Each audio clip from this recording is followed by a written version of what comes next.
All right, so it is day 18 right now. Um, this day 18 was supposed to be for Saturday. Well, it is for Saturday, but it's not Saturday right now. It's actually 4 a.m. in the morning on Sunday. Yeah, I got home from work. I was supposed to do a 30-minute power nap, but that didn't happen. So yeah, it's Sunday right now. So I'm doing this wake session right now for Saturday. So I'm gonna try. Since it's Saturday right now, I'm not supposed to be doing 5 hours. Just today is just my day to go through the week, see what I learned, and do some light work.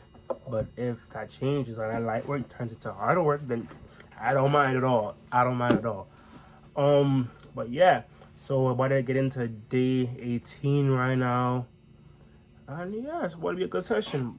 Before I start though, man, I had some coffee in the fridge, bro. Like just straight coffee, no milk or anything. And it got frozen over. And look at it right now, man. Just look at that.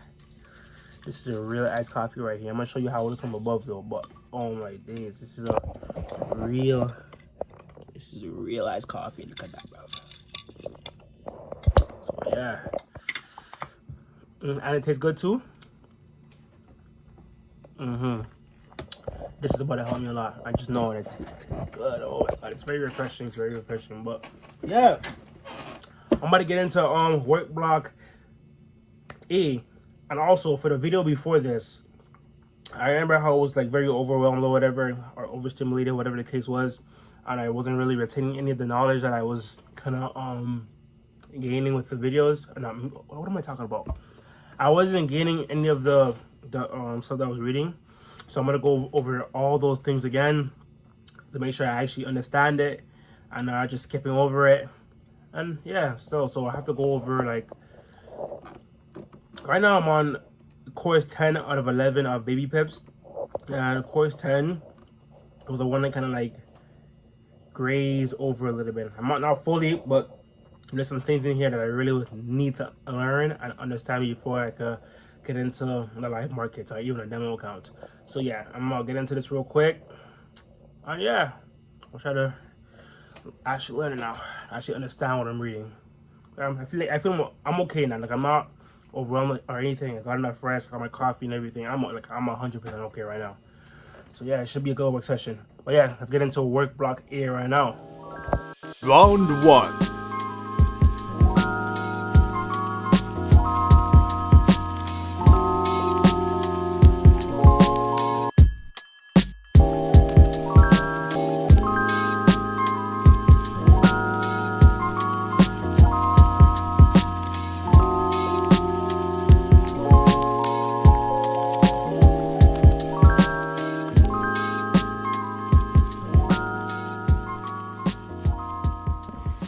Alright, so I just finished work block A.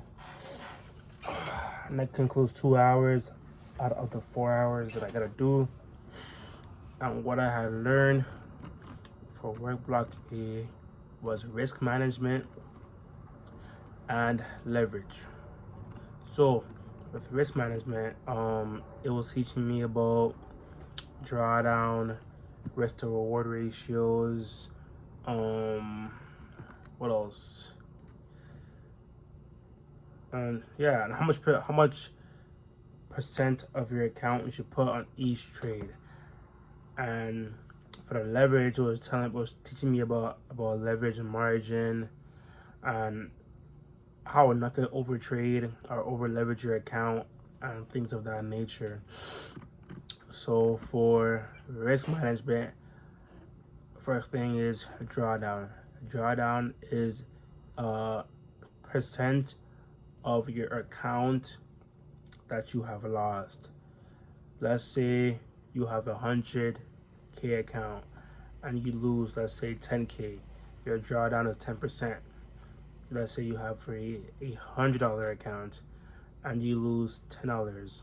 Actually, no, let's say you have $100 account and you lose $20. Then your drawdown is 20%. So that's basically what a drawdown is. Drawdown is the percentage of your account that you lost. Okay, yeah. And another thing for risk management that I was taught was how much you should risk of your account on each trade. So it was teaching me that every trader, they go through a periodic losing streaks. It's inevitable.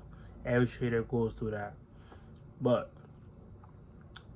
the way that you survive these losing streaks is by proper risk management. And how you can have proper risk management when you are going through these losing streaks is the amount of your account that you put on each trade. Example, what I mean by this is this. Let's say you go through a 10-period losing streak and you have let's say, a 10K account. And on each one of those trades, you put 10%. As I said before, you are on a 10-trade losing streak. If you were to put 10% of your account on each one of those trades, you will lose 100% of your account. And as I said before, every trader goes through these periodic losing streaks. Every trader. It's not like your strategy sucks or whatever the case. It's just a losing streak. Every trader goes through this. Even poker players go through this. It's just inevitable. It's not all rainbows and sunshine. So yeah, how you could survive these losing streaks is putting low amounts of your capital or of your bankroll on each trade. So instead of you putting 10%, on each trade, you could put, let's say, 1 to 2% on each trade. So let's say you have let's say a 20K account and you lose 10 trades in a row. Instead of you being down, let's say 7,000. Let's say you're down to 7,000 on a 20K account because you put 10% on each of your trades on a 10-trade losing streak. If you only put 2% on your trade on each of your trades on a 10-trade losing streak, your account will be at 16,000 instead of being at 7,000 if you had used 10%. So that's why, as a trader, as a smart trader, you should only be using a small percentage of your account on each trade. Yeah. Another thing that I learned was risk to reward ratio. But how Baby Pip shows it as is reward to risk ratio. But most traders, we say risk to reward. And risk to reward ratio, how it works is the amount of money you are willing to risk to multiply the amount of money that you are willing to have as a reward. So let's say my risk to reward ratio is 1 to 4. Let's say I risk 300. That means I will have, let's say, 900 because it's a 1 to 4. That's not 900. It'll be 1,200 because it'll be a 1 to 4 risk to reward ratio. So 300 if I lose, or 4 more, but 1,200 if I win, because 300 times 4, 1,200. Another example is like this. Let's say I am trading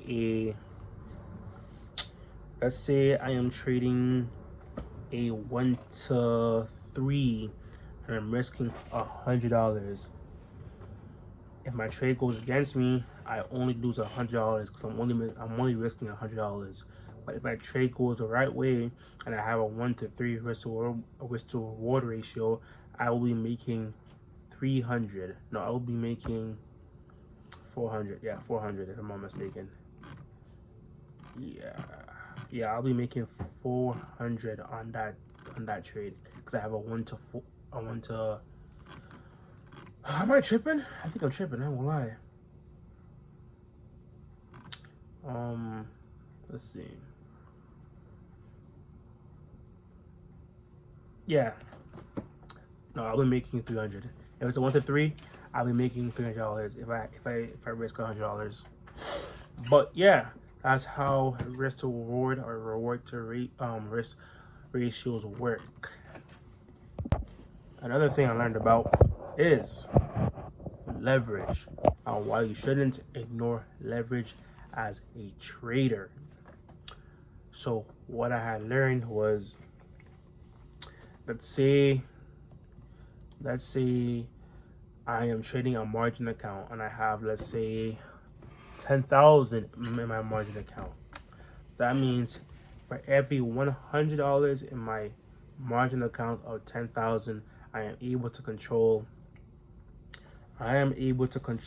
$10,000 of a notional value. Notional or notation. I forgot how to say it.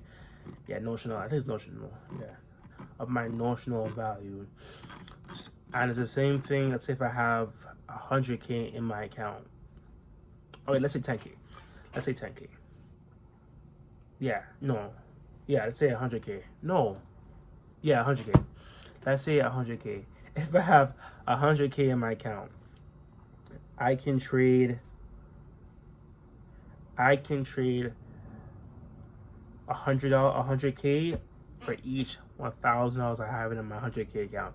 And let's say if I have 10K in my account, I could trade a 1 to 100, or me using $100 on my account, I could control $10,000.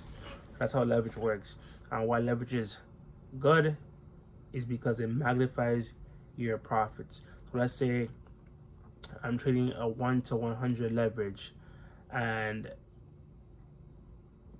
my margin is $100, but my notional value is 10,000. That means the amount that I'm controlling with my $100 is 10,000, right? If price goes up by 1%, that means I make double my my margin, which is $100. So I'll make $200. Let's say price goes up 2%. I'll have $300. I'll have $300 in total. If price goes up 4%, I'll make $400. So since you are using leverage, the amount of money that you make from that notional value will be a lot higher because you're controlling a larger amount with a smaller amount. So yeah, that's how leverage works. And it's the same thing for losing. So let's say if price goes down 1% and I'm trading a 1 to 100 and I'm using $100 in my margin and I'm using 10K for 10K for my notional value. If price goes down 1%, that means I'll lose $100 on that trade. If price goes down 2%, that means I lose $200 on my trade. So yeah, that's how leverage works, and that's how it's good, and that's how it could be really, really bad for you as a trader. Yeah.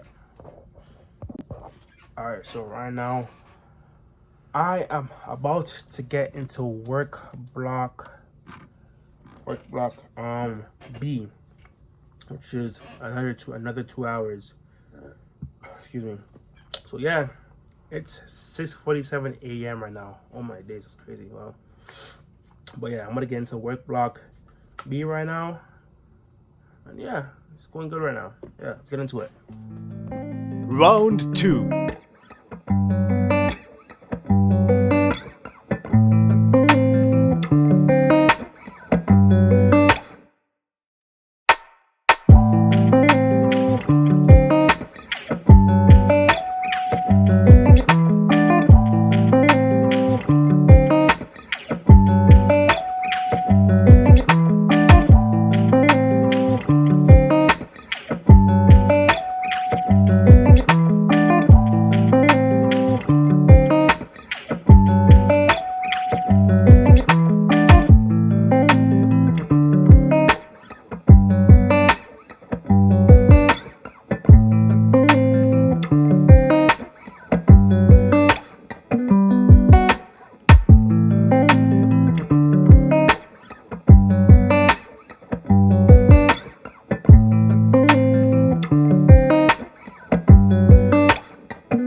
B.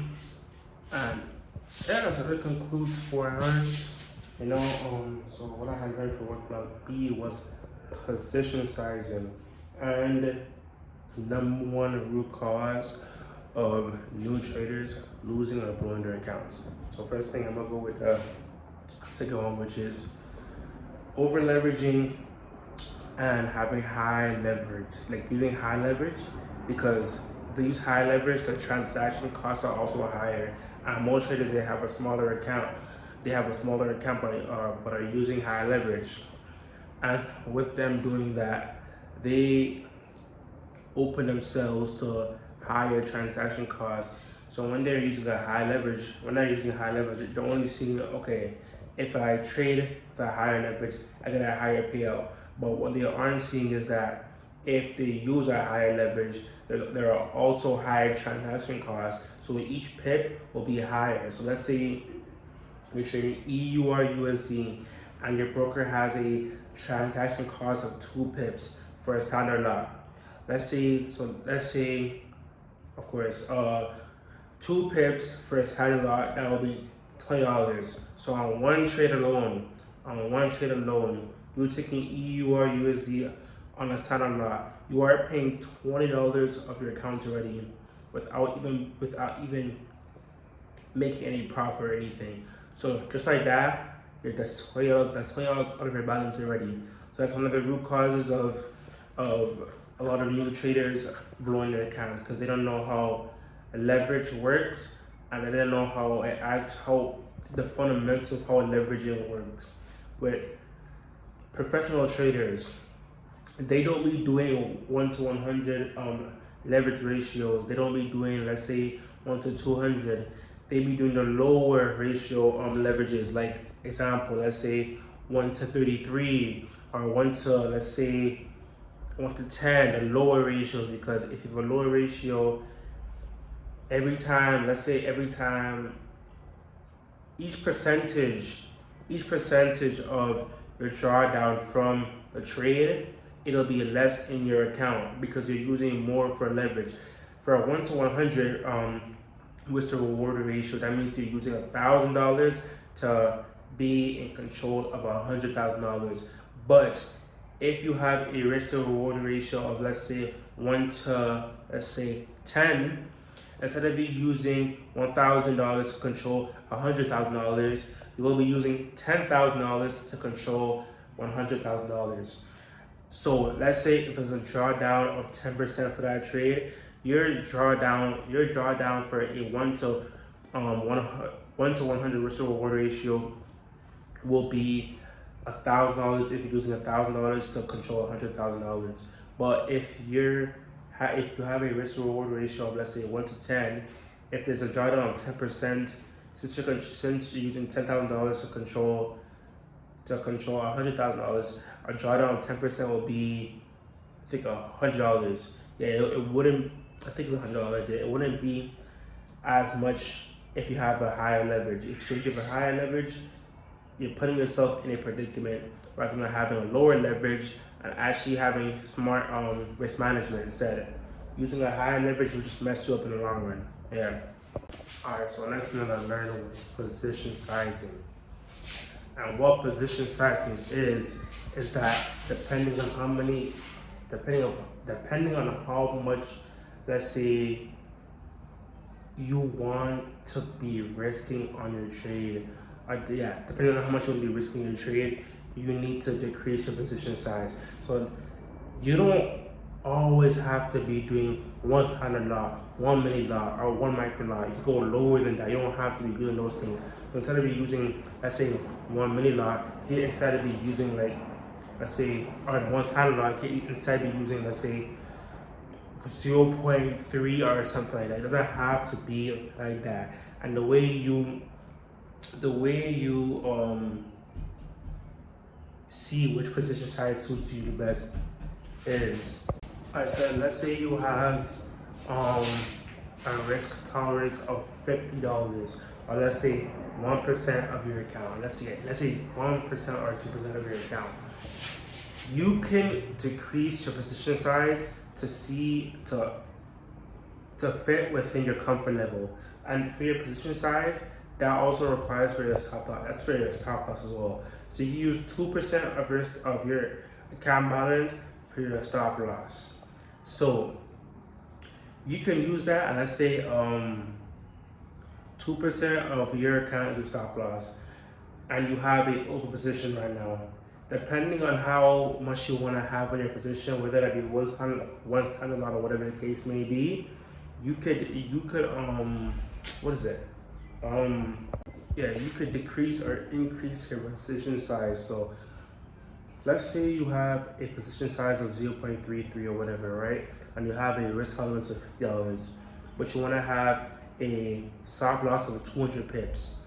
You could increase or decrease your stop loss depending on how much you want to risk per trade or risk per stop loss. So instead of you having, let's say, a stop loss of 50 pips and having each pip counts to $1 of your stop loss of your risk tolerance. If you're risking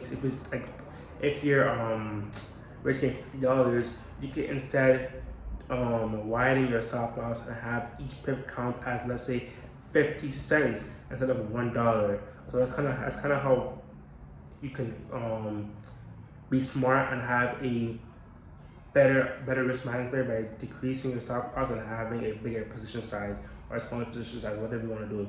But depending on how much you want to risk per trade or how much you want to risk on your stop loss, per trade, you widen, you make a bigger stop loss. No, you have a bigger position size or a smaller position size, whatever you are comfortable with it. But yeah, I don't think I explained that properly. Yeah, I don't think I explained it properly. But yeah, I'm done the 4 hours right now. I want to try doing an hour and like 13 minutes more to make up for the time that I missed yesterday. Since I didn't do an hour and 15 minutes yesterday, I'm gonna try doing it right now. So yeah, I guess I'm gonna get into work block C and see how that goes, honestly. So yeah, let's get into work block C right now. Round 3.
Okay, so I'm explaining it wrong. It's actually you don't place a stop loss depending on, let's say, if you have a fixed number of pips or a fixed number of money you want to risk for each trade. How you set a stop loss or your position sizing risk is depending on the market's volatility. As a technical analysis trader, you need to see how the markets are moving first before you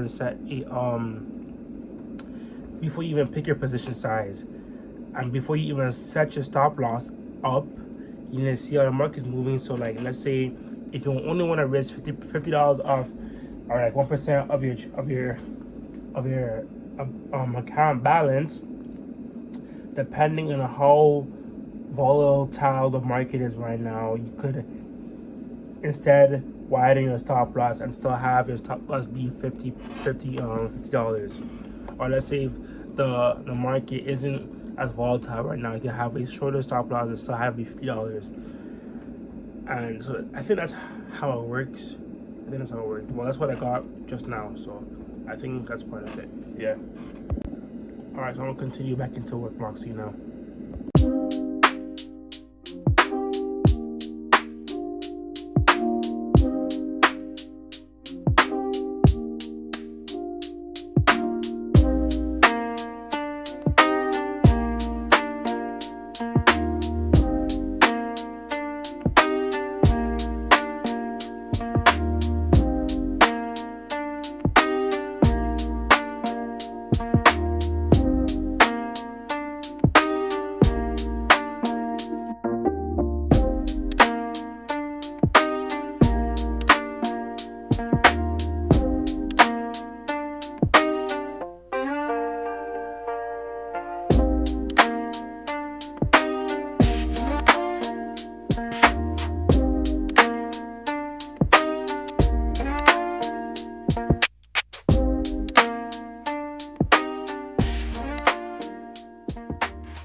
Alright, so I just finished work block C.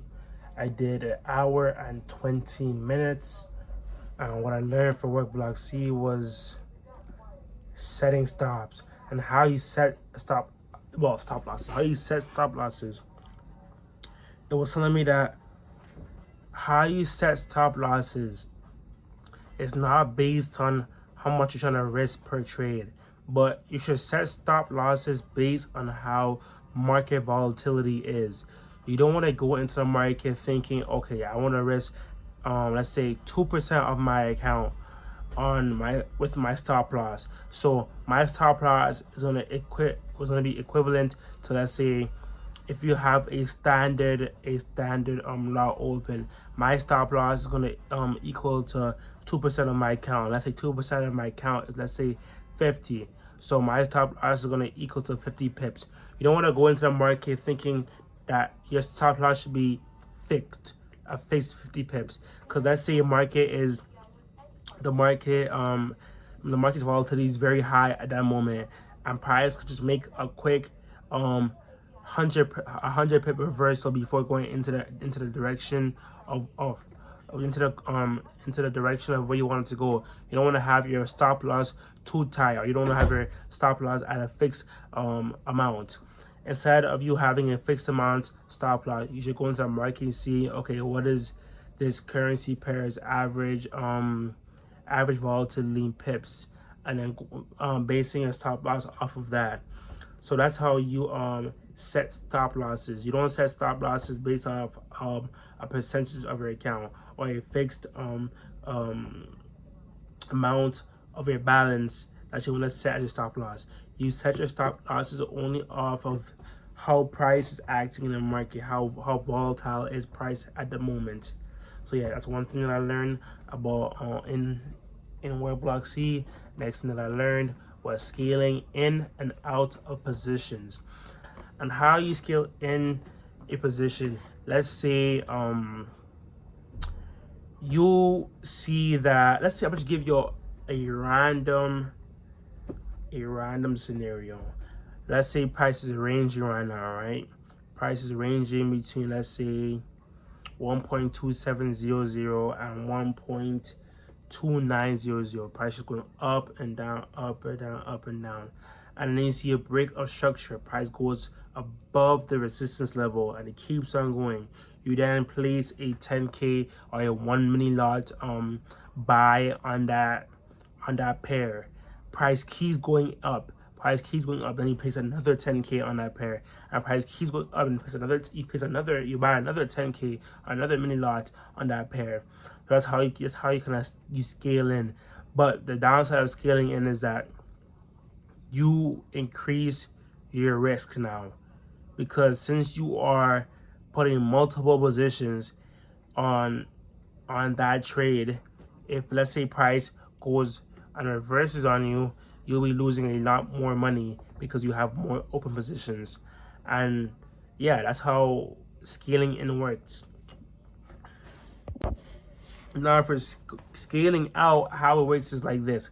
Let's say you are in a sell position, right? You have let's see 10K in a sell position, right? Let's say you got in, your entry was at 1.2700 and you have a sell position, and you have your take profit at, let's say, 1.3000. Okay, so that equals a 300 pip gain if your price does hit that that take profit. But you are a smart trader. Let's say you're a trader that wants to play it smart. You want to play a little bit safe. So instead of you waiting for price to hit that 1.3000, you're gonna have 3 sets of take profits. You're gonna have a take profit at 1.2800, 1.2900, and your third one at 1.300. Every time that price hits each take profit, you scale out of that position. So let's say price hits that 1.2800, you will take that 100 pips out, and you keep your other 2 positions open. And let's say price hits at 1.2900, you then scale out. You sell off that position, or like you buy off that position. Whatever the case is, and you keep on going until all your take profits are hit. Or if, let's say, only 2 of those take profits are hit, you are still going to be in profit because you're up $200 now. Let's say if it's a mini lot, yeah, you'll be up $200, and you won't be at a loss because you would be having your stop loss at break even. Every time your price goes up, you trail your stop loss with when price goes up. So if price goes up 10 pips, your stop loss trails 10 pips. So either way, you're at break even. And since price went up 200 pips, you'll be more in profit and you'll be more in loss off of that one part that you didn't make money off of. But yeah. So yeah, that's what I learned for work block C. And that concludes Saturday. So I was supposed to do 4 hours today, but I ended up doing 5 hours and 20 minutes. The extra hour and 20 minutes that I did was to make up for the work that I didn't do yesterday. No, not yesterday. On Friday, not yesterday. I apologize. The work that I didn't do on Friday. On Friday, I was supposed to do 5 hours, but I ended up doing 3 hours and 48 minutes. So 47 minutes actually. So yeah, the extra hours and minutes that I did today, so the 1 hour and 20 minutes that I did today, was to get back what I didn't do on Friday. So yeah, that concludes day 18, if I'm not mistaken, day 18. And yeah, so today's Sunday. I just finished my my week where it's like I have 5-hour days. Remember, in one of my videos prior to this one, I made a video saying this is my plan for success, and each week I want to increase the hours that I work. I want to aim for 9-hour work session days every single day consistently, but I don't want to just get right into it. So I'm scaling up to 9-hour days, and I increase my work schedules per week. So last week, or this week that I'm in right now, I do 5-hour days. Next week I'll be doing 6-hour days. The week after that, 7 hours. Week after that, 8 hours. The week after that, 9 hours. So next week I'll be doing my 6-hour days now, since I just finished my 5-hour days. So yeah, that's it for day 18.